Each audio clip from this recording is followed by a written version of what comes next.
quietly and follow along. At any point, click the pause button to catch up or take a break.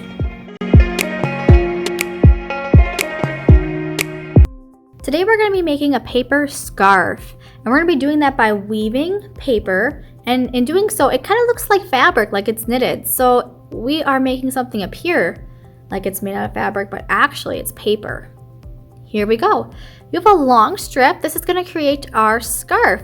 You're going to fold it directly in half. Please line up your corners and the edges the best you can and give a nice crease. It is going in half, kind of the hamburger way. Okay, so just like this. Next, I need you to turn your paper so it's going the long way up and down away from your stomach. Grab your scissors. From the folded edge, it has to be the folded edge is to your tummy. And we're going to leave some space for our scissors from the edge. And we're going to be cutting strips. I'm cutting, but I'm going to stop and leave a good amount of paper from the end where I did not cut. We're going to repeat that process, making even strips all the way across our paper. Make sure you keep your paper together. Sometimes it might slip and move. Mine just did a little. There we go. And one more.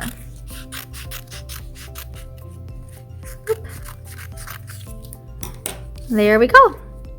We're then going to open up and we have a perfect scarf ready for weaving. With your paper strips, I'm going to turn this and I'm going to zoom in a little so you can see much easier.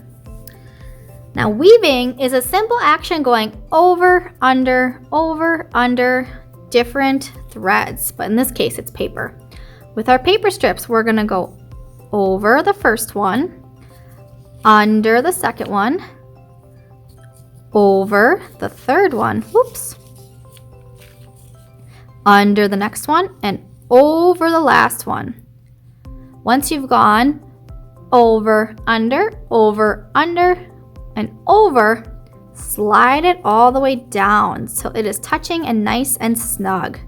Make sure it's flat and horizontal across, completely straight. With a glue stick, you're going to glue down the ends. So you're going to lift them up, put a little dot of glue, push down, lift up. You can fold it back if it's easier, and add a little glue.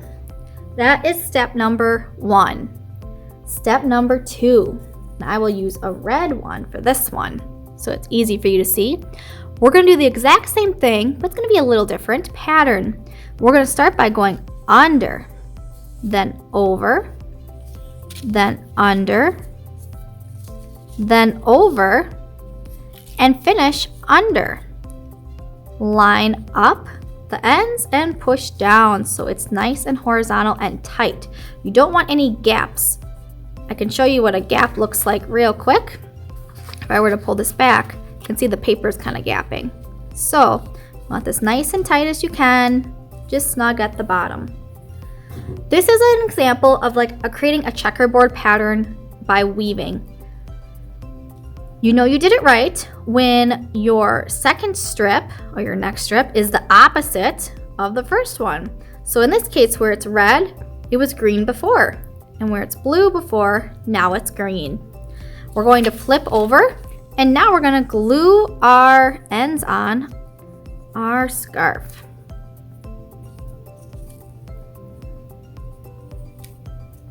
Pushing them down, and it's okay if the paper runs a little over the edge. We can always come back and cut it off later.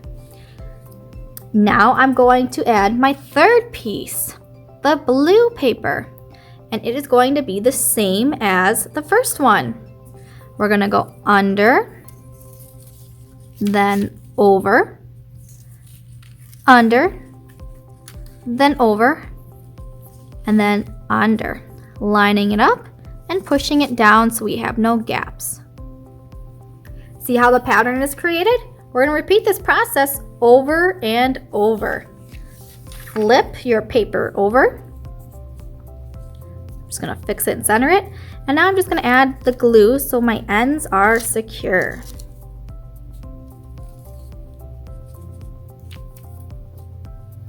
There we go. I'm gonna do the next one in red so you can see it nice and clearly. We're going under, then over, under, then over, and under. Pushing it down and centering it, making sure it's nice and straight across. See how it's different from the last one? You can always adjust. So if you see if it's like wrong, it would look like this. I went over, then under, then over, then under. Oof, it looks like my blue strip. That's not right. So I'm gonna redo it. Should be the opposite.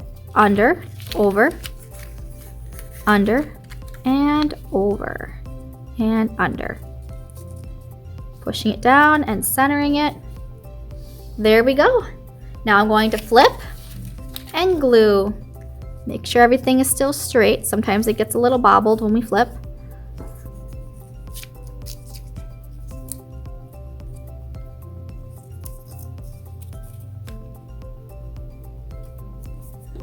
There we go. We're going to repeat the same process over and over on your entire scarf. Okay, I'll do that. And if you ever need to rewatch the process, you can just replay this video. See you in a little bit. Okay, I just weaved all of my scarf, but I'm on the last strip. And I just wanted to talk to you about this real quick. So you might need some more space for one last strip. If you have space to add one, you just need a little bit more. You can take your scissors and just cut very little bit in there. Just like so. Okay, I'm gonna take my last strip, and this is how you finish it. You repeat your pattern just like how you've been doing all along. It's gonna be a little bit more tricky and tighter to get it in there, but I know you can do it. Might have to use your fingers in a different way. And last one. Oh, I need a little bit more space. Aha. Here it comes through. I'm gonna push it through.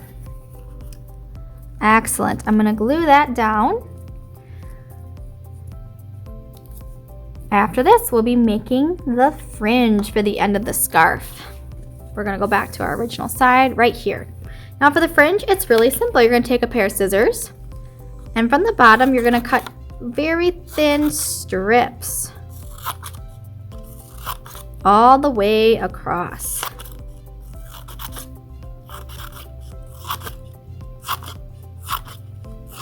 It's very important to have self-control. There we go.